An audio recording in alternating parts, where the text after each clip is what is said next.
Welcome back to another episode of the Forza Juventus podcast. I'm your host, Enrique, and as always, Anthony along with me. And it's been, since last time we talked, I think the exact same matches we've been replaying on our TV every time we tune into a Juventus game, except it's just a different team every time. And It's Groundhog Day. Literally, and I 5 draws in a row. It's at this point I'm expecting a draw for every game for the rest of the season, and we'll just say we're undefeated and call it a season. 2-7-2 all over again, baby. But last episode we were previewing the Villarreal match, and we talked just a bit about the Milan match going into it. But let's get right into the second Champions League game match we had against Villarreal. The draw ended 2-2. Goals from Gatti and Conceição for Juventus. It was one of those games where, again, we had a starting lineup with one name that's been consistently getting minutes for no reason. Coop Miners, again, another defensive breakdown with Villarreal getting the first goal. Gatti golazo. The game had it all for Juventus standards. Again, we go down, we come back, we take a lead, we end up giving it up. So, Anthony, let's get right into it. What are your thoughts on the game? I mean, like I said, Groundhog Day. I mean, we're just so disorganized. We're just such a sloppy team. It's like we're playing backyard football week in and week out. Chico had a big impact when he came on. I have no idea what we continue to start Coop Miners. I mean, there are so many apologists still around. They just can't get over the fact that he wasn't that good of a player. We never should have signed him. And he's never going to pan out at this point. He'd have to have one amazing season to make up for what he's done. I don't think I've seen a player perform this poorly, this consistently, no matter where you put him to. So the excuses for he's not in the right position, we're done with that. But sloppy stuff, really all around. Out of body experience for Gatti. I mean, he has those moments though. I wouldn't say that. Maybe that's the wrong term.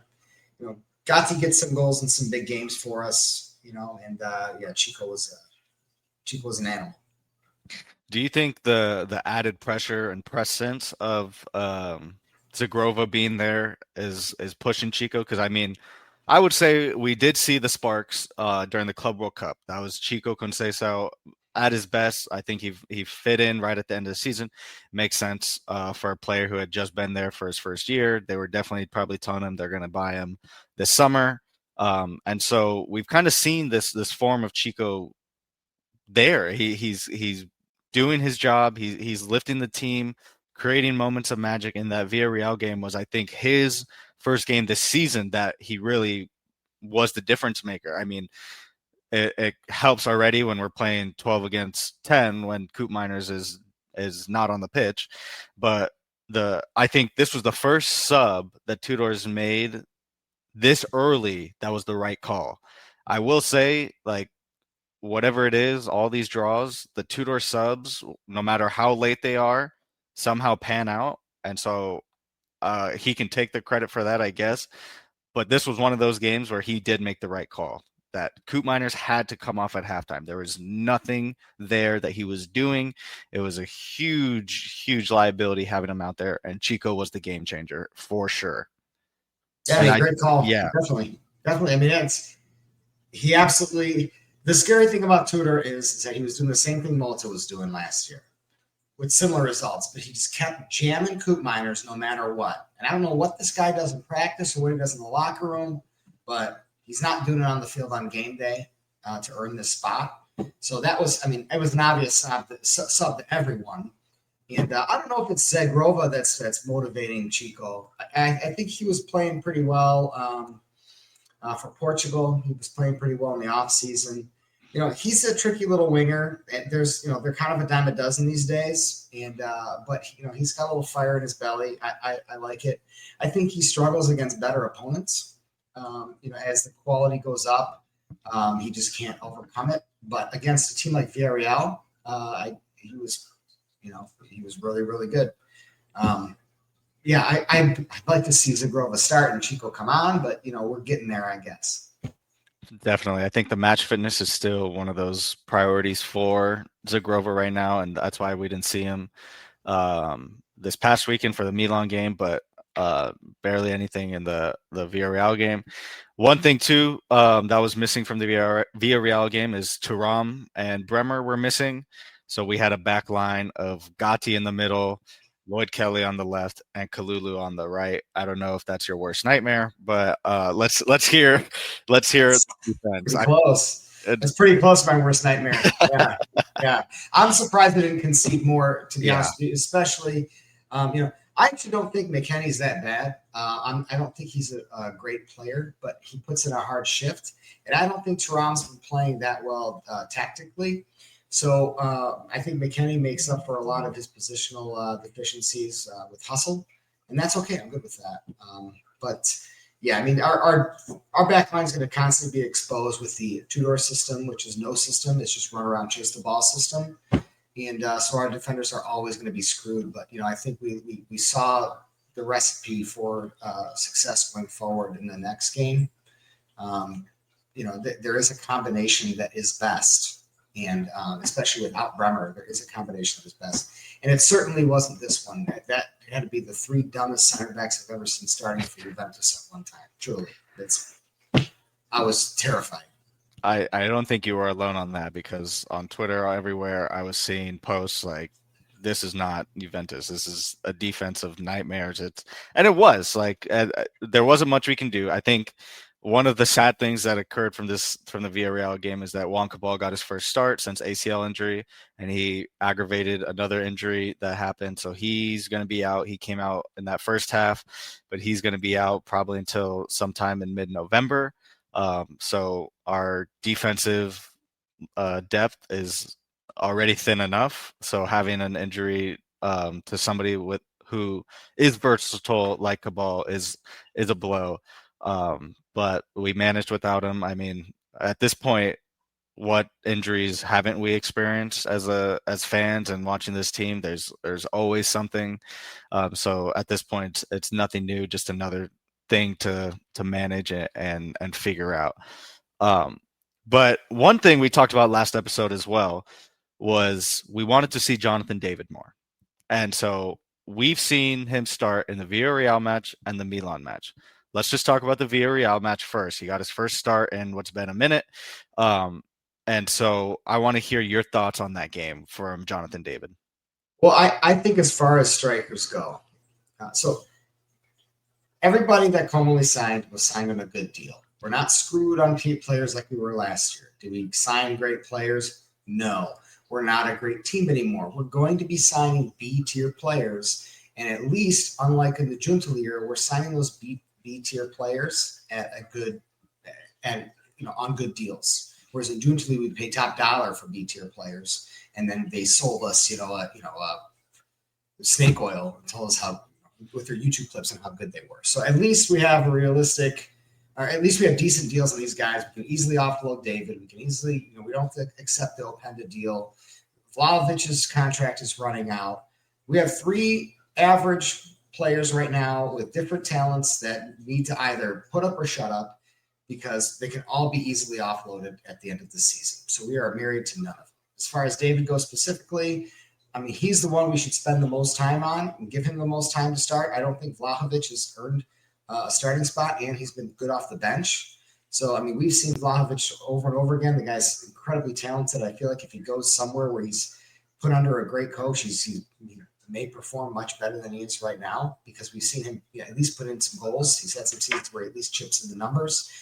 His horrendous misses are always going to haunt him, but I mean, put the shots on net. I was a big supporter of Keane. I didn't think we should have gotten rid of him years ago, because at least he was creating opportunities. And unlike Vlahovic, Keane really works his ass off and holds the play up, works well with others, that kind of thing. But you have three different kind of strikers on the team. I think it's best if we start David and bring on Vlahovic. Openda, to me, is a winger that we should be bringing on for Yildiz, who clearly needs a rest. It's okay to sub Yildiz. I know people cry because he's their favorite player, because he wears number 10 and he does the Dub Hero celebration. That's great and everything. He's had a great season. It's okay to sub him. He's looking tired, and they're really putting a lot of emphasis on him defensively. He's our best player, and other teams are obviously figuring it out. If you take away Yildiz, we have a problem. So it's not bad to bring on Openda for Yildiz over there. It's not bad to start Zagrova and bring on Chico. And I think that should kind of be our thing. Start David, bring on Vlahovic. I'm not ready to write up David. It's only what 6 games in the season, 8 if you include Champions League, right? Let's give him some more time. He's not going to be a world class striker, but we got to let these guys play a little bit. We've given Coop Miners a year and a half. People are still crying for him to play more. You give Moretti like 1 game. If the guy plays a bad game, he's out of here. So there's different standards for different players. I think I'm going to be consistent across the board. We got David on a good deal. He's athletic. He comes back and helps out on defense. He helps link up play well. Does he need to learn how to finish? That's a common thread all for strikers right now. So 6 of one, half dozen of the other up top. I agree. Yeah, I think again, I was the one pushing last episode that we need to see more of David, and I'm glad he got his start. I think it only helps build chemistry with the team, especially if Yildiz is going to start every game. Which at this rate, I think we're seeing what starting every game and playing every minute is doing to Yildiz.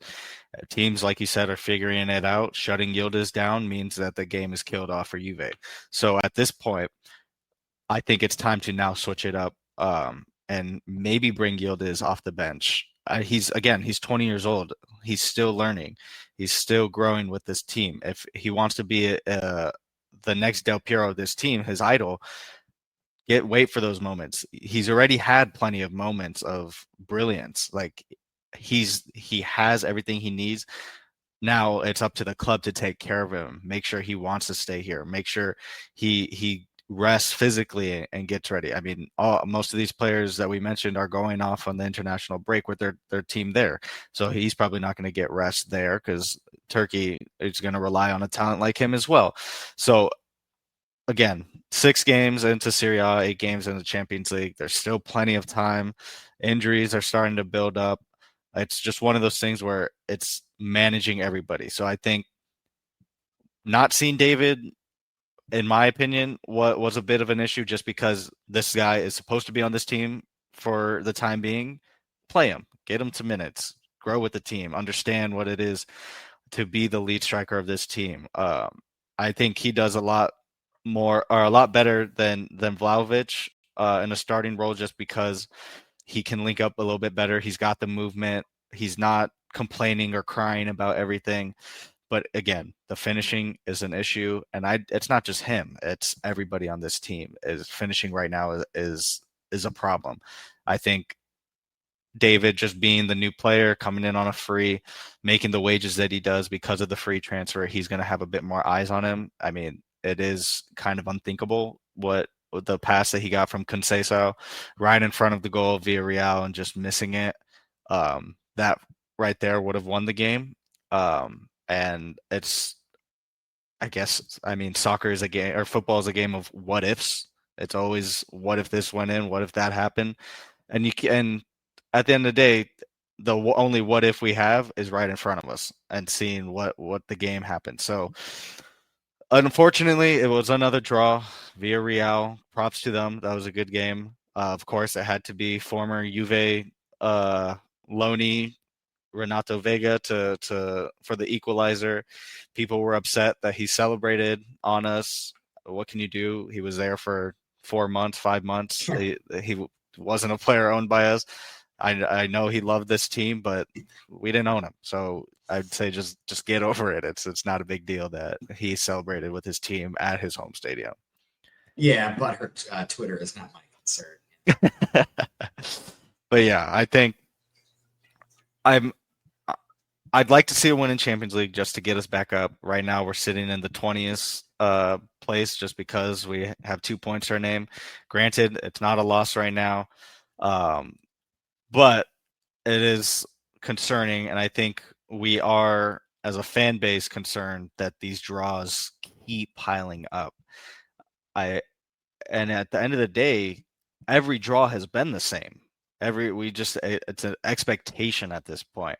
And so the next match Juve has in the Champions League is Real Madrid, perennial Champions League winners. Guys like Mbappe are probably going to feast on our defense.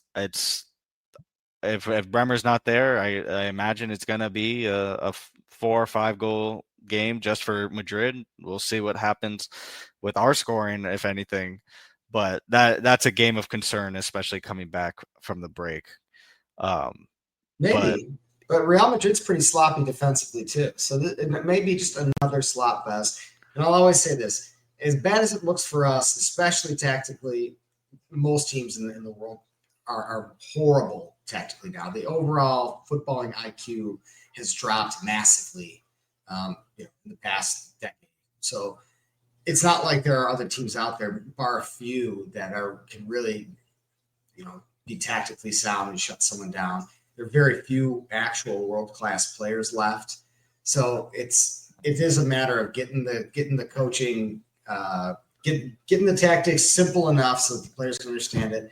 But last year with Mota, and I was never a fan of Mota, but I always said this: it's not Mota's fault that the players can't mark somebody at the end of the game. It's not Mota's fault that their players can't be creative. Those are called bad players. You don't have creative players. You don't have players with grit. A coach cannot tell you who to mark when there's a minute left. They can't give you the hunger to get that ball out of the air. They can't do that. That's on the players. And if we continue to sign B-level players, these are the kinds of games we're going to have. This is something I've been saying. Well, the reason I even got on X over a year ago was because I saw what Juntali was doing and the kind of players he was bringing in. If you look at players that good coaches use to turn teams around, like Conte, who he brought in guys like Lukaku and McTominay and Buongiorno, guys that are good, smart, Spinazzola, tough players that can get the job done when it matters the most. And it takes one to know one, so guys like that can identify those kinds of players. And Mana was always good at finding good young talents too. Allegri comes in this year. He brings, and this is definitely Allegri bringing in Modric, and absolutely his choice was Rabiot. And you might not like Rabiot or whatever, once again, the Twitter crybabies with Rabiot. Rabiot's a good player. Rabiot is better than everyone in our midfield combined. So that's how bad, if you think Rabiot sucks, it just shows how bad our midfield is right now. I mean, he cleans up everything for Modric to just go around town. It doesn't even matter if it's Fofana or if it's Ricci or if it's left ass cheek. It doesn't matter because you got those two guys out there that are excellent, and they're going to cover tons of ground, and they're going to be in good spots. They're smart players, and their class shows. So if you're going to keep signing guys that are dumb players or weak-minded players or unathletic players or slow players, this is the kind of results that you can expect. Because is Tudor my favorite coach in the world? Absolutely not. Was Mota? No. But it's neither their fault that we can't close tight games out. That's on the players all day long. Agreed. Yeah, I think we'll see, especially because of a game like Real Madrid or just coming back from the international break. It will really be a test to see how this team responds to 5 draws in a row. It's not a clean slate by any means, but it's a clean start to come back. Everybody gets a little break from the environment of 5 draws. They come back, and we'll see what happens there. I think what I'm really looking forward to for the Madrid match is just the Dean Huijsen coming together back at the Juve Stadium, meeting up with his old teammates, just something to feel good about, regardless of what happens with the game. But moving on to Serie A, we got the Juve Milan game, a 0-0 goalless draw. Let's just want you to take this. What are your thoughts on that game? Well, the results in a vacuum is good because Milan was red hot and we've been struggling. I do love to see a good clean sheet. So those are the positives. I think we definitely stopped the Milan train. We were very lucky, but we stopped the Milan train. And we kept a clean sheet. We were very lucky, but we kept a clean sheet. I think that Rugani was excellent. I think he makes a massive difference. His first minutes in Serie A. So, and look, we got a clean sheet. Yep. So it's not going to be like that every time. But we've seen Bremer. We leak goals with Bremer. We leak goals with Gatti. Bremer is a very athletic, talented defender. He is not an amazing positional guy. because he doesn't have to be. He's athletic. You got to have a guy like Rugani out there. I don't think Rugani's a world-class player, but he's a smart guy. He's in the right spot, and he seems to organize the back line well. I have no idea why Rugani is not out there every single game next to Bremer and Gatti.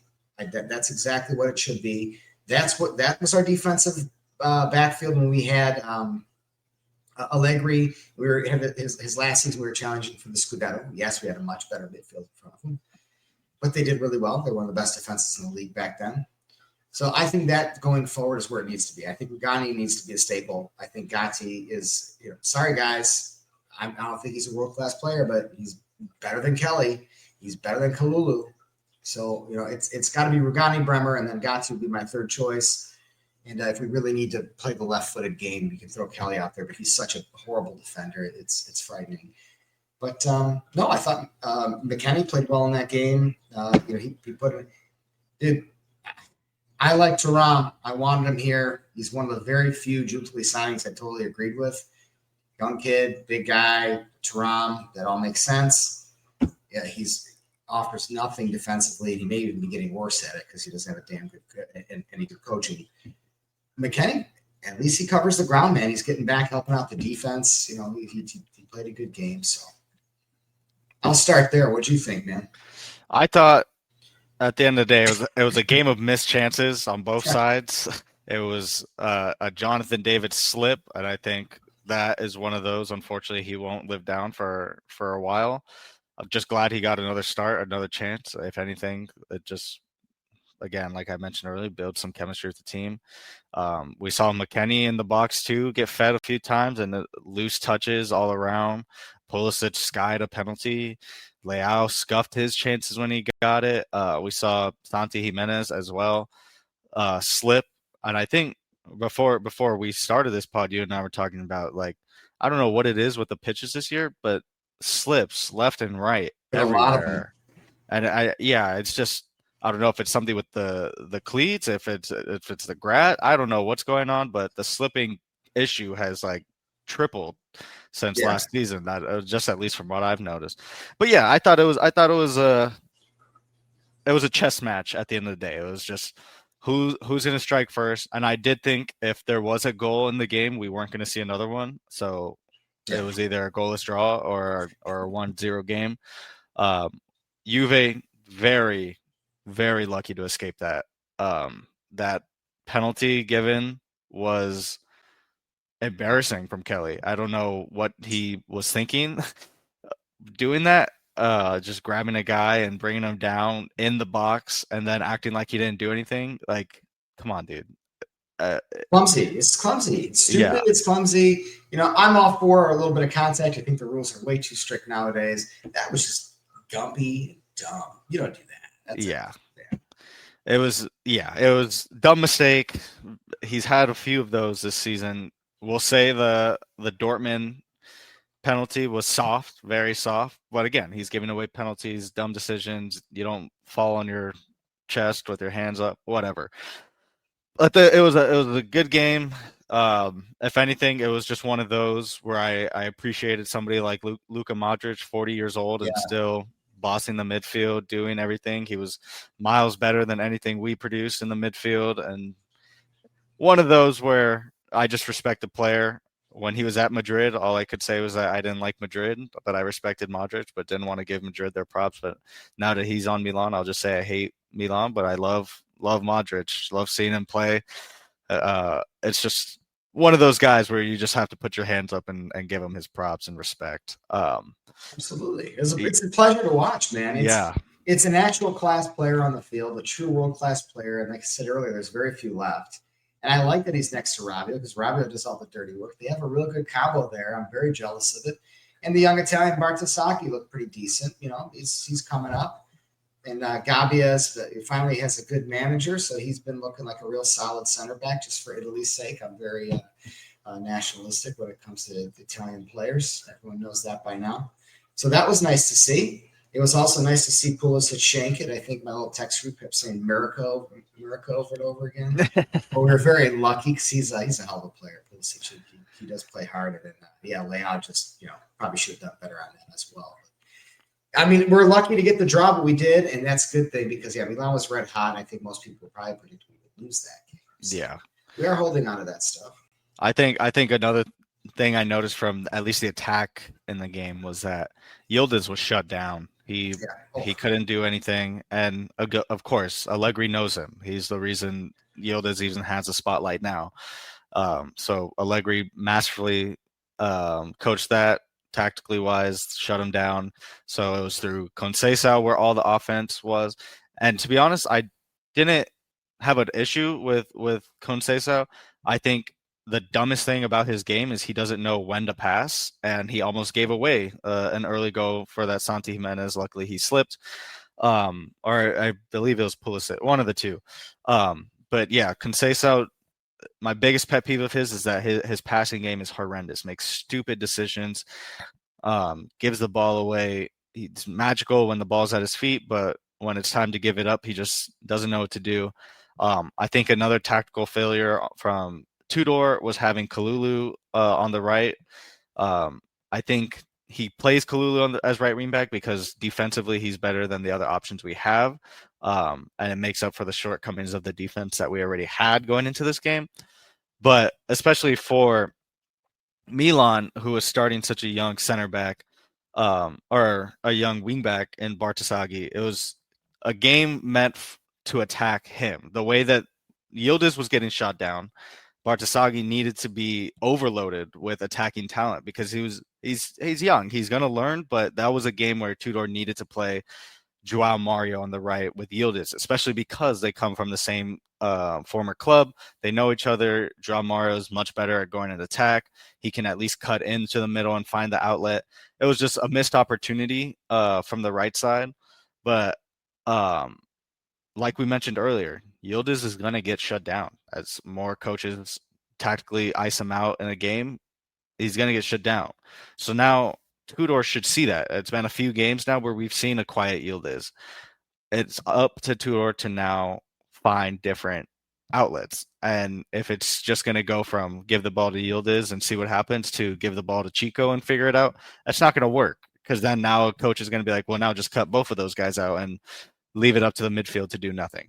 So it's a frustrating watch. I'm again, I can't complain about a draw at the moment, but it was just one of those where this should be the last game for Tudor to tactically get ready to change for the next upcoming games after the international break because it's not working. It's not working at all. And 5 draws in a row is, and all of them have been the same thing. It's time for a change. I've been thinking a lot about that since our last podcast. But real quick, I want to talk about the Kalulu thing because initially I agree with you. Getting Joao Mario out there on not only Bartasagi but Pavlovic. Pavlovic is dumb as a box of rocks. That's also a guy to take advantage of.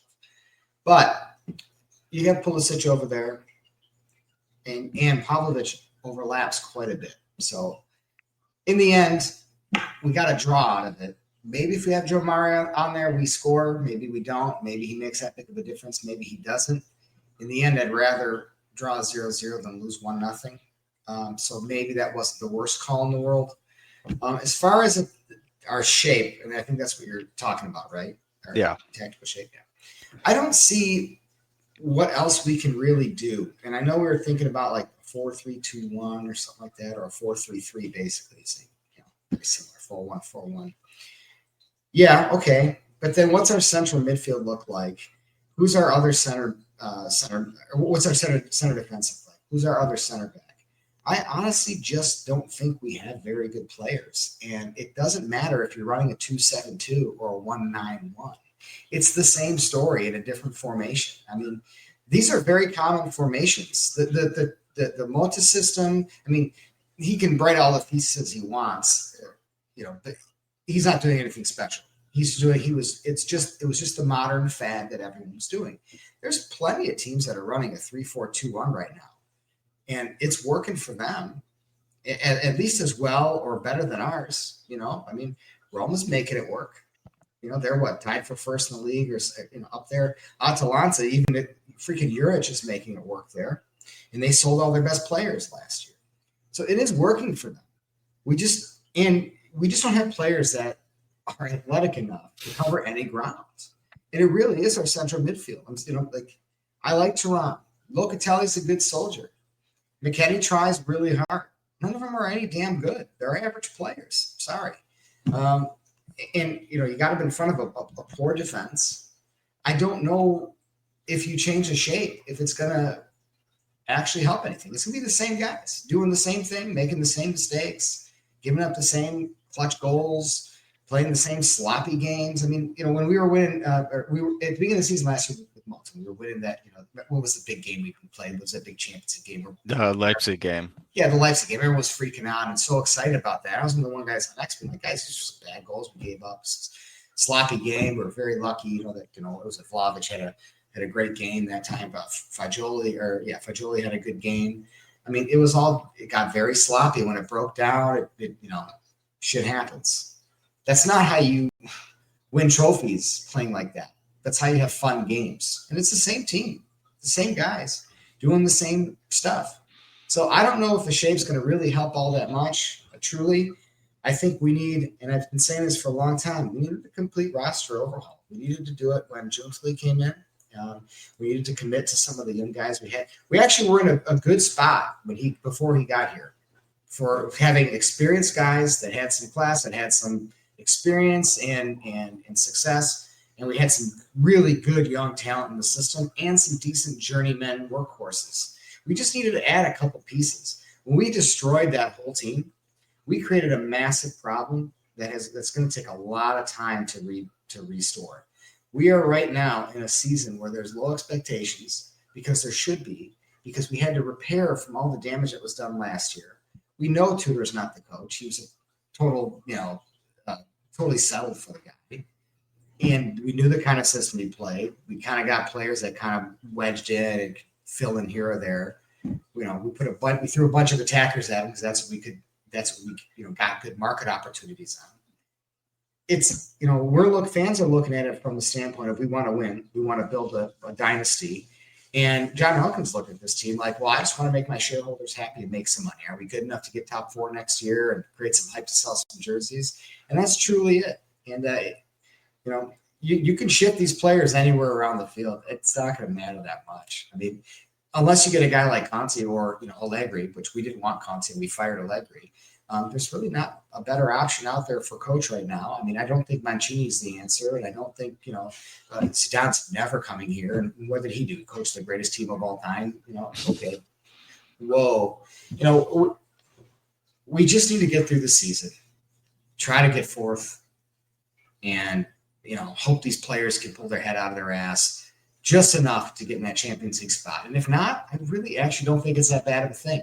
It may make us actually have to completely rebuild this team correctly for a damn change. I think you say it. You definitely say it.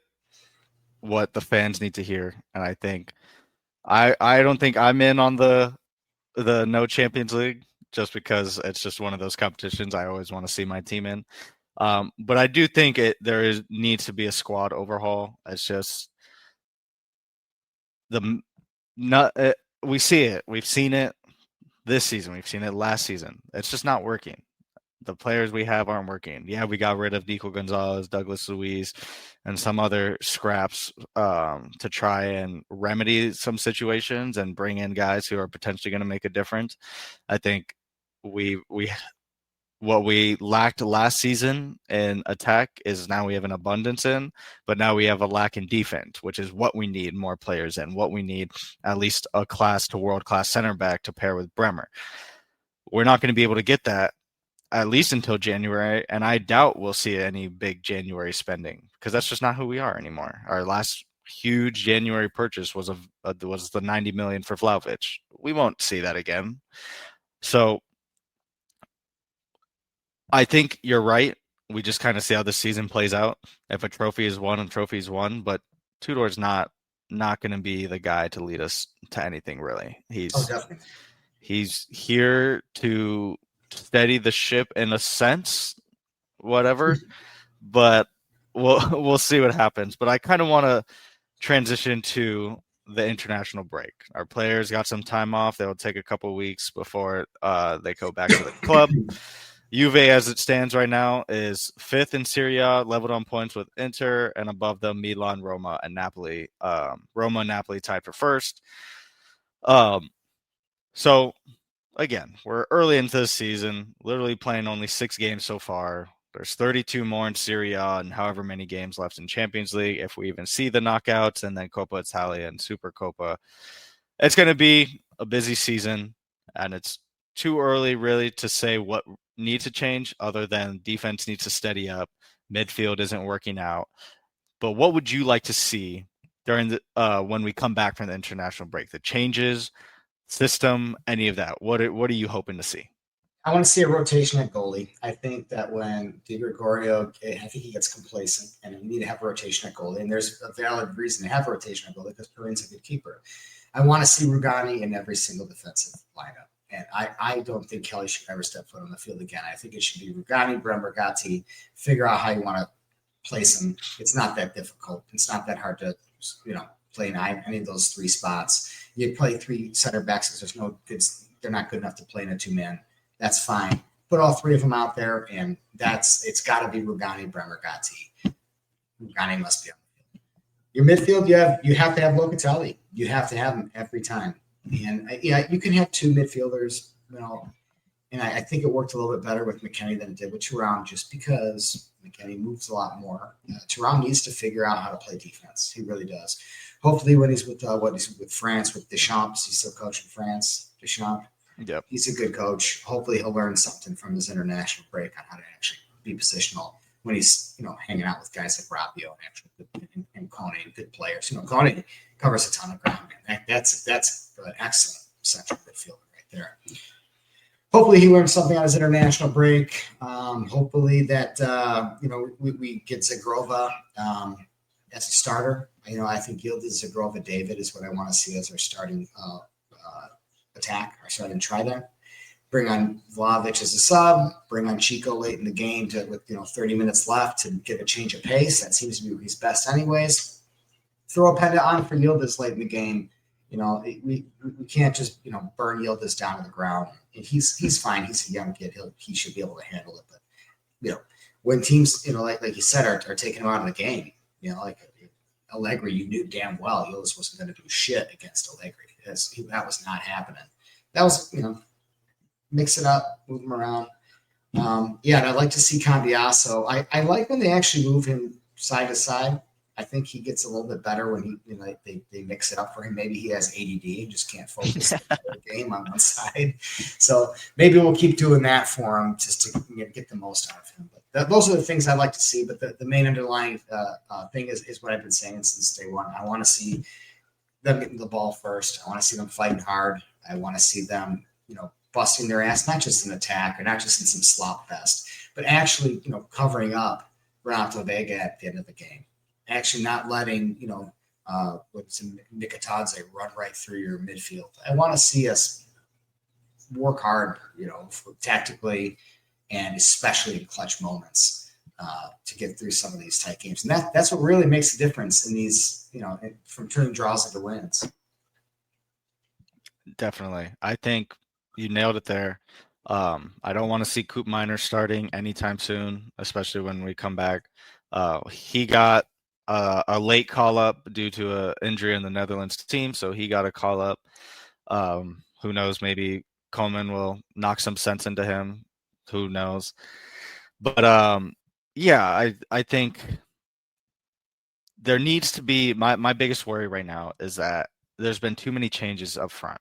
It's Yildiz is the only constant, but having David, Vlahovic, Openda, and then Conceição, Adzic, McKennie, Coop Miners behind, it's too many changes. There's never going to be a synergy between the attack if it's a constant change of players, constant change of who's going to do what.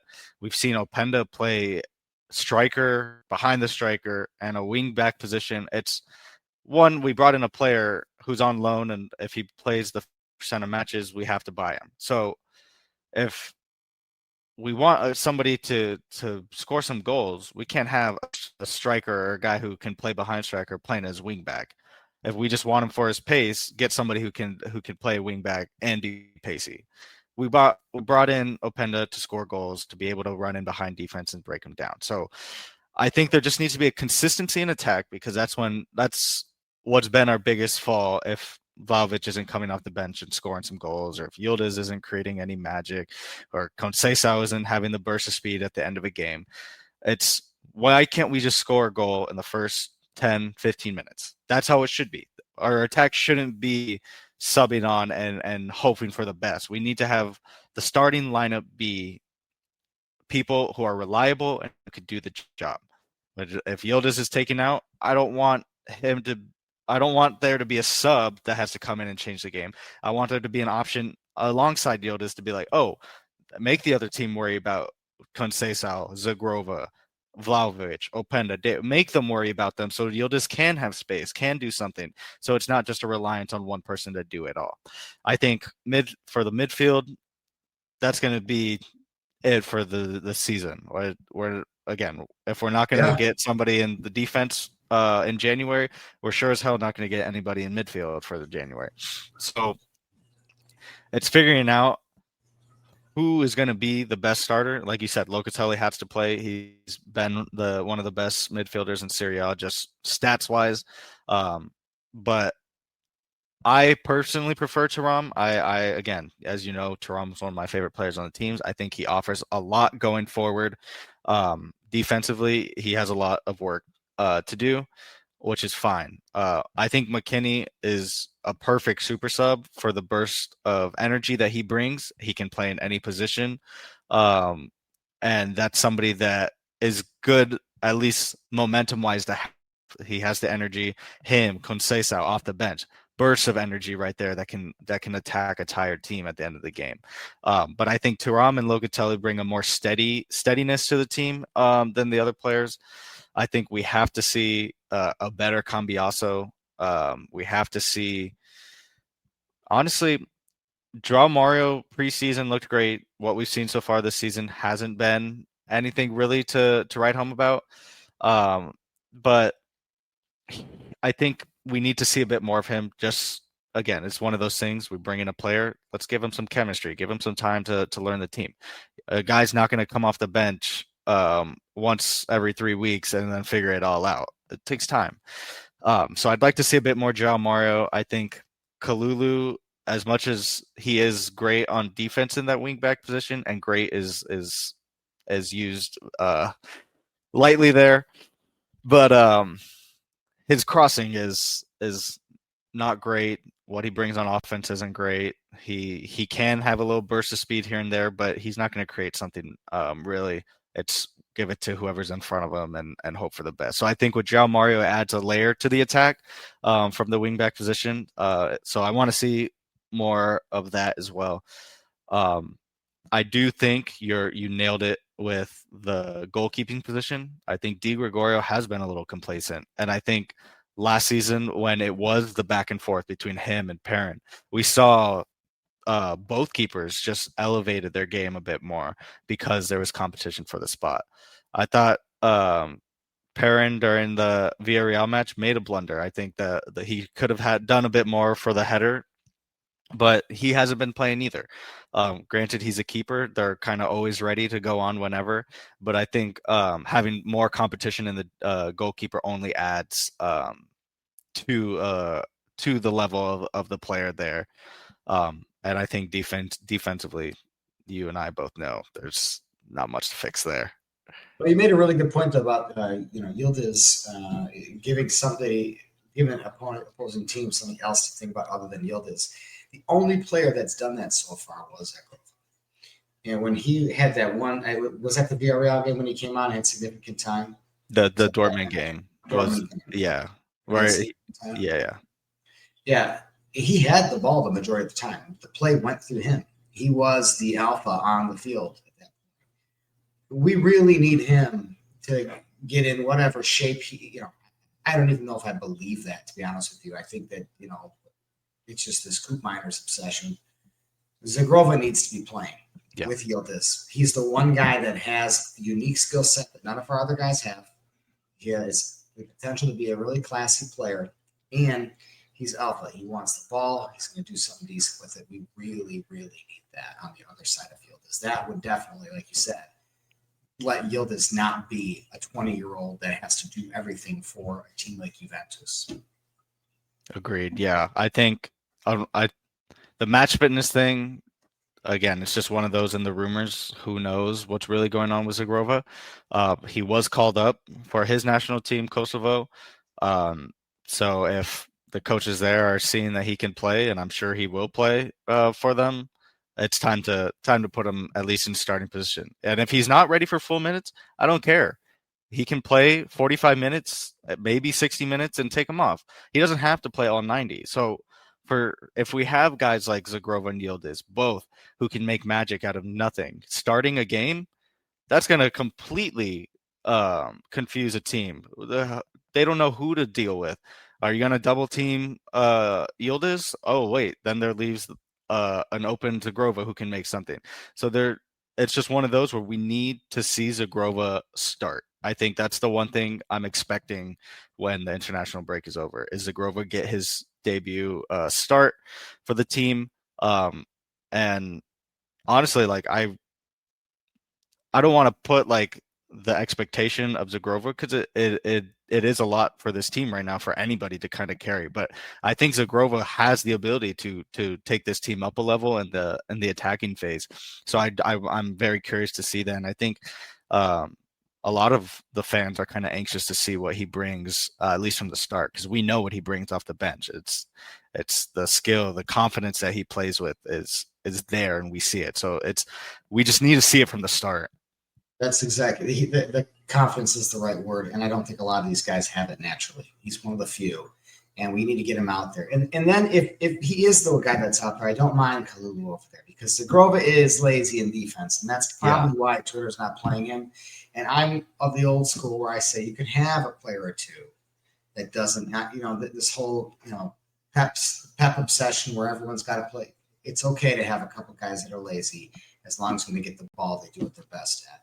As long as the other guys in the team know that they're the ones that have to run. I think Ancelotti had a great quote on that last year. But then you can play Kalulu as a wing back if Zagrova's out there, because Zagrova won't get back. But that's okay. And I'm sure that's why he's not playing. But I think at this point, we really need his quality. Definitely. I think it's just he's honestly a player we haven't seen in a very long time. And I remember watching his like introduction video on the Juventus account. Was they asked him, who's the hardest defender you've come up against, and he said, I haven't met him yet. That's the confidence that anybody should have. And I'm sure he has played against somebody who's absolutely battered him, but he didn't care. He said nobody. Yeah. That's the confidence that we need to see just from a player of that quality. But from after the international break, we'll most likely see Moretti come back from his injury. We haven't seen him play since the preseason where he got the injury first. So I'm glad he's coming back. Hopefully we'll see him integrate a bit more in the midfield and just have another option, something different to see. And who knows if his loan spells have helped him be ready for this team. And we both know if he's not, he's going to get shipped off and we'll probably do well somewhere else. But our first game back, they're shipping for sure. Yeah.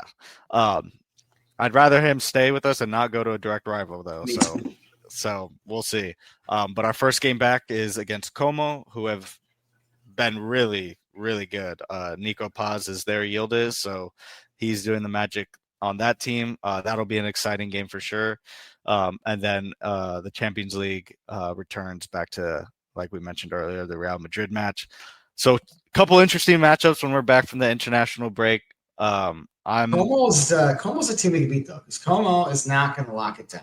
Como's going to play free, so we can definitely take it to Como. That should be an easier match for us than a game like it should be than a team like Verona. It's going to sit back and turtle up because we don't know how to break that down.